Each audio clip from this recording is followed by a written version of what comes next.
Hi, Rigsters here, and we're on another episode of Automate My Ride. Thanks to another subscriber on my channel, suggested I should try to make, as best as possible, a Pontiac Trans Am replica. Now, I did run into quite a lot of issues trying to make this replica. First of all, the body design in this game is a little more limiting than I anticipated.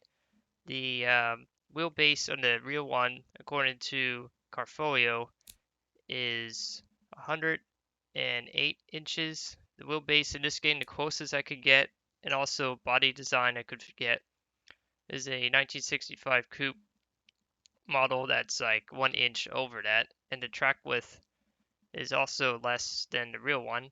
So this build is not quite as historically accurate as the Chevy Corvair one that I attempted on the previous episode. So I'll just show you how I built this car real quick here. I got the corrosion resistant steel monocoque and corrosion resistant steel for the panel and chassis material. I did front longitudinal. Couldn't find much information on the suspension design, but if I remember correctly, GM would use double wishbone and McPherson struts usually for the front for their muscle cars in general practice.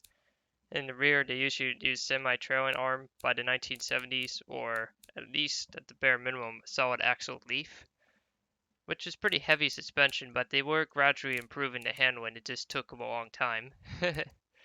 And then the engine, oh boy, the engine was a challenge for this episode. I could not, for the life of me, and this is what the engine looks like, by the way. I played around with the build a lot before filming this episode, because it took a lot of work. I got the bore and stroke to be very close again. The engine design of this game still is really phenomenal. I couldn't get the valve stroke to be exactly on point. That's usually where I seem like I'm like thousandths of an inch off. In this case, it's 3 thousandths of an inch, which is right around here where my mouse pointer is hovering around.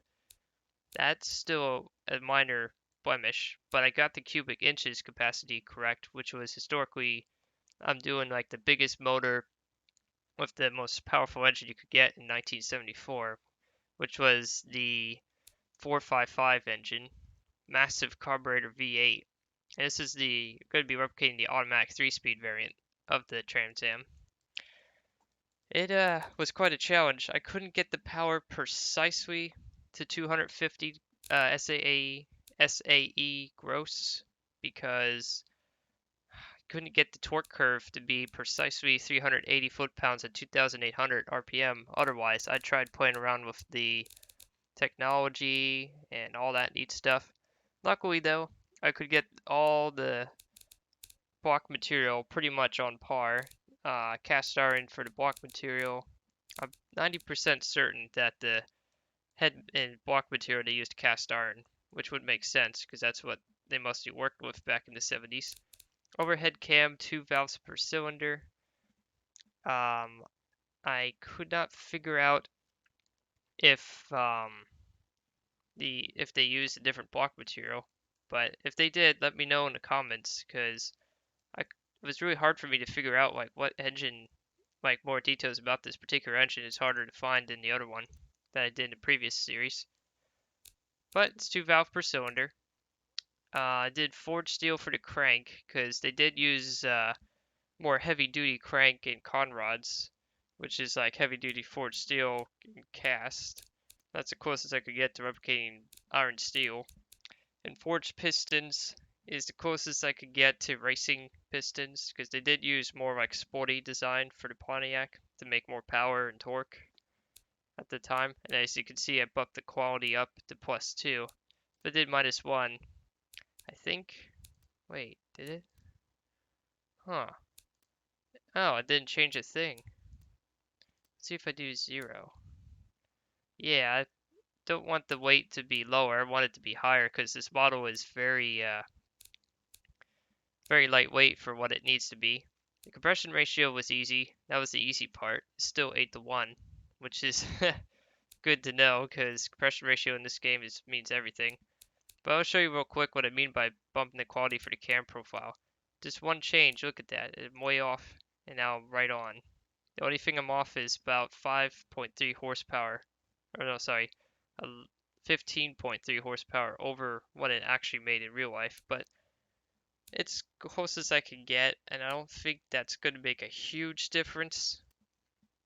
And I had to really tank the quality for the fuel system. It's a naturally aspirated engine. I put in a single carburetor to represent like the massive carb that they used for this engine. The configurations in single. The fuel system I used 4 barrels because in real life it used 4 barrel quads for that, drawn through a massive carburetor on top. Standard instead of performance because I could not get the performance carb to work as well. Regular lead because it's still the 70s and lead was still heavily used. Fuel mixture ratio I don't really have to worry about. I had to tank the quality of this part of the system just to get it to do the precise engine torque curve. Because if I get the torque curve precise, I think they'll drive more like it should in BeamMG on the next episode. Tubular for the exhaust system. I do not think short cast was used for this car. I think they did spend money and actually made it more tubular. Because short cast, when they do that, I don't think they used that at the time. So I'll put it to there. The exhaust probably isn't what it was historically, but it's the closest I can get. I did put a muffler on it because they did start putting mufflers on these cars since like the 60s onwards to replicate a single muffler. So I'll show you what it sounds like and I'll play the engine.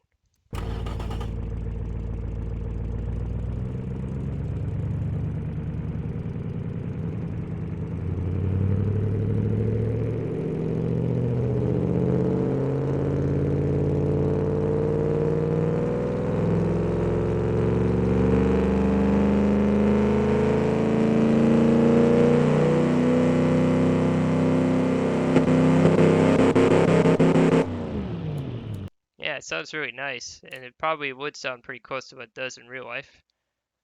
I actually managed to find a virtual screaming chicken that they have built into the game, which is really nice, or the Thunder Phoenix design. It's pretty close to what it looks like. I'm not an artist. It looks really derpy. And on the side here, I put it on side scoop and turn indicator.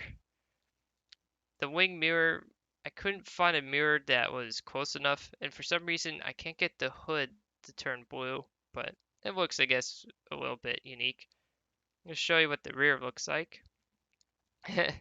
This time, the headlights or taillights are not what it looked like in real life, but I did get twin exhausts to get pretty close. It's a replica. This is not like a one for one. This build is about like 85-90%, I would say. Just not on styling though, but hopefully by how it drives. And of course, longitudinal rear-wheel drive, automatic 3-speed. I did find the gear ratio, which was, I think, why is it? I thought they had. Oh, I think. Let me try getting the spacing better here. I think it was like 308 gears or 304. I'm trying to find like where the gear ratio page was. I found that on one of these sources that I'll be linking in the description box. Kind of forgot where they put that. Come on. Oh, yeah, it's on Carfolio. 308. So I'll do 304 gearing. The gearing in this game is a little wonky, so getting it exactly right is almost impossible. Because if I up the quality, I don't think that's going to change the ratio. But I can take a look and see. Nope, it doesn't. That's open locker, cross-ply tires. I don't think they used radio for this car. I think radio was just coming on the scene or starting to become more popular in the 70s. Sports compound because it's a muscle car. I think that the tire diameter got pretty close. At least I got the rim diameter correct, which is 15 inches. That's what it historically had. It's 7 by 15. I don't know what the tires front F60. Huh. Yeah, I can't seem to get the can't seem to still figure out the tire diameters very well. It's just the way it is. I'm doing the best I can though with what I got. The rim material, of course, is steel, and the front and rear brakes I'm using drum two shoe line. I think is what it's called. Yeah, twin leading shoe design. Drum brakes are okay. I'm not sure if they actually use solid disc or not for the front, but I definitely know they still used a lot of drum designs up to like the 80s for most cars. And 10-inch brake size because I think they didn't they weren't really huge brakes, but I definitely know there were more than 8 inches, which is what it started off with. Race pad type, in the brake bias, I just do the same default 60/40, no under tray. It didn't have aerodynamics. Coolant, I just bumped up one so it cools the engine for BMG. And for the interior, I did sport and standard 8-track because I think it did use some luxury at the time. And historically, they did use like either like a premium or sport interior, and it also raises the weight too. And for the safety, I used advanced 60s to get it close to what it probably was like safety wise, and it bumped up it to maximum value to get the weight up. I know that's going to artificially inflate crash testing, but I had to get the weight up in a way that would make historical sense. And for the springs, I think they used progressive. Um,